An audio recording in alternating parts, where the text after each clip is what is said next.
Okay, and now for the second part of Jonah 1:13. And in this one, we are going to learn something new. We're going to learn a new form of the perfect tense. We've learned the perfect tense in its barest form, its third masculine singular form. We looked at Genesis 1:1, bara, three letters, bara, and it meant he created. And we find out from the noun that comes afterwards that it's God that created. Now let's look at the third plural, okay? So we have, let's pronounce this, velo yakolu ki hayam holek v'so'er alehem. Okay, what do you recognize in that line? You should recognize quite a bit, actually. We've learned the word for not, right? So this is and not. You should know that. Let's skip this word. Ki, you should know, is the conjunction for. Can also mean that. Hayam, you know, is the sea. Hey, patak, doubling, the. You may not know this one. You know the and. Al is upon, and then hem is a pronominal suffix for them, third masculine plural, upon them. Okay, so the translation of this line, are you amazed at how much you know? And not they were able, and they were not able to, basically, they rowed and they rowed, but they couldn't get it, they couldn't get it back to the shore. The storm was too bad. So, and they were not able to get it back to the shore for or because the sea was going and raging upon them. And this is kind of a Hebrew idiom. It's going on, it's raging on. Because the sea, I don't know, you could look at some translations to see how they translate that. The sea was really raging, is kind of the idea here. It kept raging. It's going on raging. There, that might be a good English way of capturing it. The sea went on raging, something like that, going and raging upon them. Okay, two things I want to hammer here in this video. So this yakalu is a third common plural, perfect. So the perfect tense adds stuff at the end.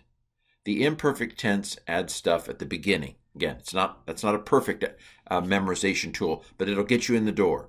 The perfect adds letters at the end. The imperfect adds letters at the beginning. That's the nice little kindergarten way to start it.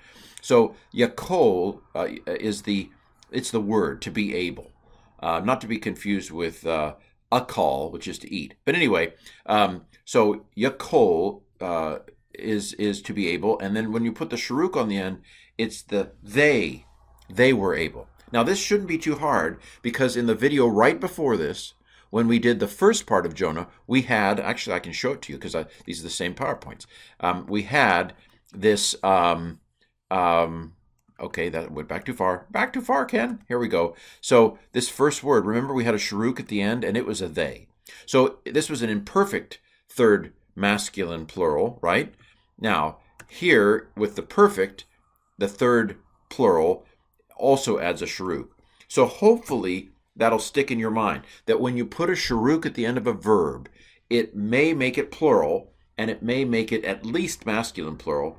And in the perfect tense, when I say common plural, I mean both the masculine and the feminine add the sharuk. So less memory required, because the masculine and feminine forms look the same. So in the perfect tense, a sharuk at the end means they. It's third common plural. So this translates as they were able, they from the sharuk, and were able from the yakol. So, and they were not able. So it is kind of sounds like a past tense here, right? Perfect tense technically means completed action, and so it's saying they tried and it didn't work. Okay, starting attempt number 1. Okay, we're done with attempt number 1. It's done. It's completed. Perfect tense. They were not able to get the boat back to shore. All right, so that's the first thing I want you to learn from this video is the third common plural of the perfect. And we're getting to a point where eventually I'm going to start systematizing this into a chart so you can see the whole thing at one glance. But I don't think we've seen enough of them for me to feel like, or spend enough time with them for me to feel like doing that quite yet. The second thing I want you to learn is something you have already seen before, but I now want to hold you accountable for it. And this is holek and so'er. You've seen this OE pattern before. Now, you've seen a lot of things before. But this OE pattern, can you stretch your mind? What was it? When did I see that OE pattern? It's a participle. So these are masculine singular participles. And I think I might just, since participles follow the noun endings and adjective endings, I may just go ahead and the next video I do may just be on the endings of participles. But this OE pattern, so holum or holum vav, this one has the vav, this one doesn't have the vav. You might say this is written defectively because it doesn't have the vav if you want to. So the vav is optional. It's a piggyback, right? Training wheels. But the long O, first syllable, and then this sere, which is, we transliterate it as a long E. I know that doesn't make any sense to us as English speakers. Why would you write something that's pronounced A with an E? Ours is not to question why. Ours is just to memorize or die. But this holum sere, maybe I should have said holum sere pattern, is the telltale sign of a masculine singular participle, and such they are. They were not able, because the C, which is masculine, it matches C in gender and number, right? Because C is masculine, so holek and so are masculine. C is singular, so holek and so are singular. The C, goin' and ragin'. I added the was in there. The C was going and raging. In a previous video, we said that the participle can be used to express the present tense, but you can see here we're talking about something going on in the past time, and so it doesn't. You wouldn't want to translate it. They were not able because the sea is raging. That's bad English. We have to kind of use common sense and make it's present time with regard to the main verb, if you want to be really complicated about it. But just use your common sense and your sense of good English. They were not able because the sea was going and raging. And even that's not good.